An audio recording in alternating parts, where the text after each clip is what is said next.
How are we doing, everyone? Happy New Year to you all, and what a way to kick off the new year with the Chicago Bulls sitting at the top of the Eastern Conference at 24-10. Like, really, did anyone think that we would be heading into January saying that? I know I sure didn't. And after an incredible week last week in which the Bulls went 4-0, including two incredible game winners from DeMar DeRozan, which, by the way, was the first time that has ever been done in NBA history for a player to have back-to-back buzzer-beating game winners in NBA history.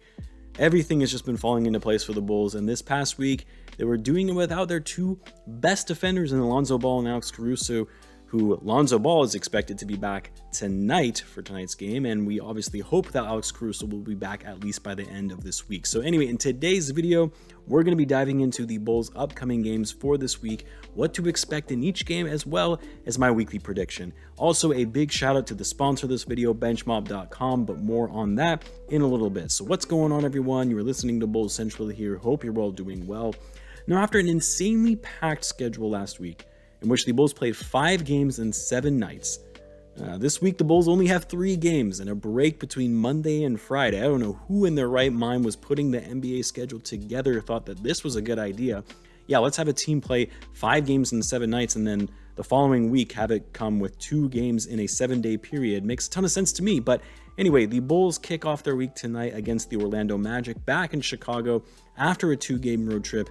They'll then be off until Friday, where they'll take on the Wizards yet again, but this time in Chicago. And then the Bulls will close out the week for a 1-game trip to Dallas on Sunday. Now, the good thing about this week is not only the long break in the middle of the week, which, by the way, if you like any video suggestions or any videos you want to see in particular, please let me know in the comments and I'll try to get to it this week while the Bulls are off. But the good thing about this week is that the Bulls have seen all 3 of these teams already this season, one most recently in the Wizards, and they have beaten all 3 of them. Now, let's start off with tonight's game in which the Bulls host the Orlando Magic, currently one of the worst teams in the entire league, actually the second worst team in the league in front of the Detroit Pistons at the time of this recording anyway. And the last time the Bulls faced this team, the Bulls made good work of them and blew out the Magic in their largest margin of victory by over 30 points. Now, as you all know, the Bulls are on a 7-game winning streak, and then the Bulls haven't gone on an 8-game winning streak in over a decade. So we have the potential of history being made tonight with the Bulls going for 8 straight, something we have not seen in a very, very long time. But as I mentioned in my last video, no game is truly an easy win in the NBA. And the Bulls should know that more than anyone after losing to the Rockets, who were on a 15-game losing streak earlier this season. But be that as it may, this is a game the Bulls should win, especially being back at home and the fact that the Bulls match up well against the Magic, at least in the last go-around they did anyway. The thing the Bulls do have to watch out for in this one is, well, one, the last time around when they played the Magic, they were without arguably their best player in Cole Anthony. Now, he's currently been out of the lineup anyway still and is doubtful for tonight's game, but if he does in fact play, that's an added piece and scoring threat that the Bulls do have to keep a close eye on. But my guess is with Lonzo coming back, you know, that's going to be an easy assignment for him, and to be able to keep Cole Anthony at bay. Again, that's even if he plays. But the other piece I was going to mention that needs to be addressed is the Magic size. Again, the Bulls ultimately didn't have a problem with it the last go around, but Wendell Carter Jr., Mo Bamba, Franz Wagner, even Robin Lopez, if he plays, the Magic have depth in the front court, which the Bulls don't.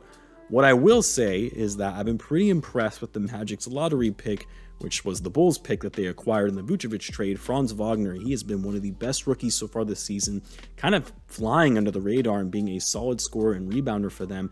And I've also been impressed with the former Bull and Wendell Carter Jr., who has been playing solid for the Magic, being one of the best rebounders in the league right now with the highest PER he has had throughout his career. Still, as impressed as I have been by both of these guys, they're not a match for the Bulls. Like, even with the Bulls going small, it's not going to matter because Wendell and Wagner are not going to be able to match the talent level the Bulls have, not only with Vucevic down low, but also with Lavine and DeRozan.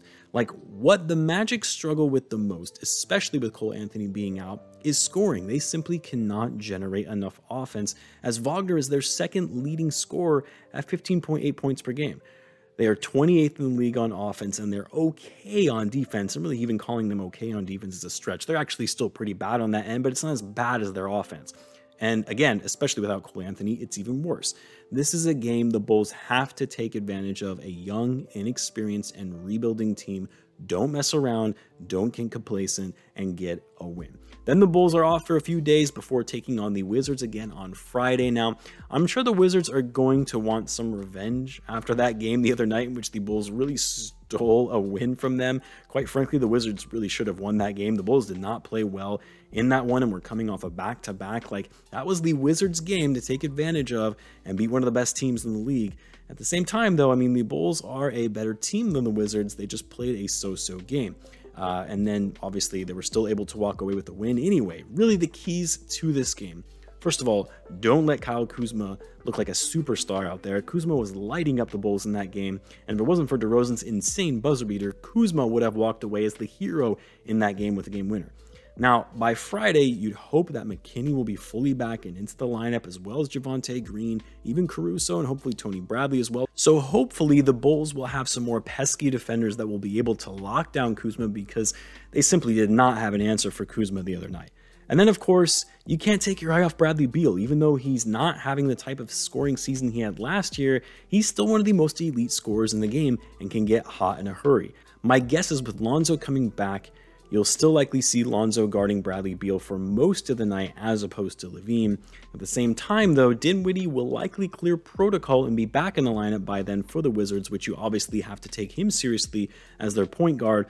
Hachimura, Montrezl Harrell, who were out in the last game, will also likely be out of the protocol by then and playing in this one, which gives the Bulls some more problems in the front court, especially when Gafford played as well as he did the other night against the Bulls. The size and the length could pose a problem, so you're really going to need a guy like Javonte, McKinney, and even Tony Bradley to step up in that regard in protecting the paint.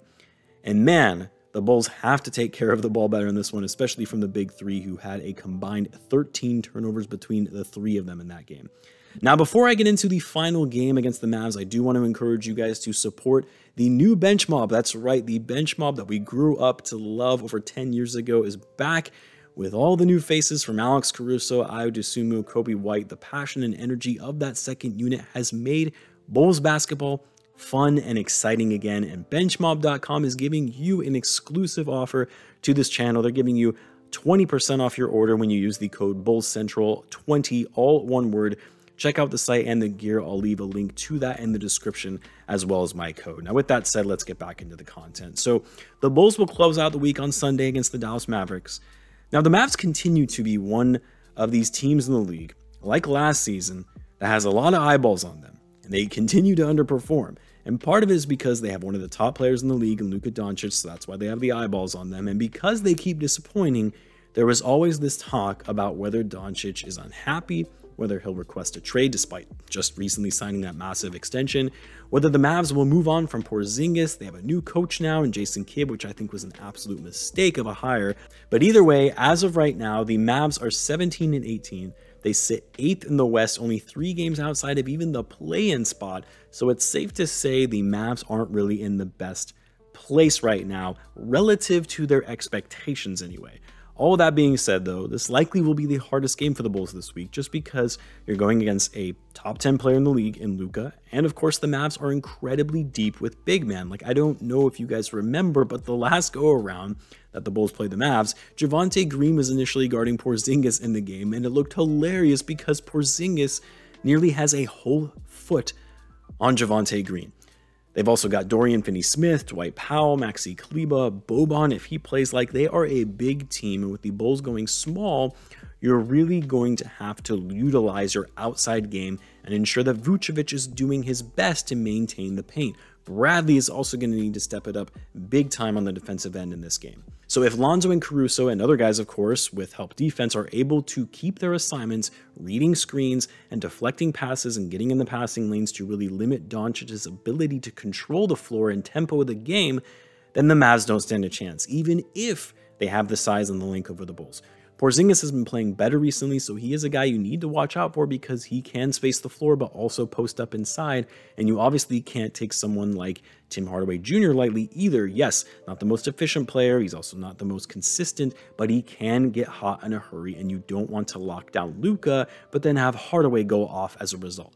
But anyway, as for my predictions for this week, I'm going big. Why not? The Bulls are on a 7-game winning streak. They've already beaten each of these teams that they're about to face. They're going to get a good amount of rest between games. I'm saying the Bulls go 3-0 this week, making it a 10-game winning streak, which I believe would be the first time that's been done since the Jordan era. So that's what I'm pushing for, but I want to know what your guys' predictions are this week. Who do you think is going to give the Bulls the most problems? Let me know in the comments, and as always, be sure to subscribe if you're a Bulls fan, as I do post daily Bulls content. Thanks again for tuning in, guys, and I will catch you in the next one.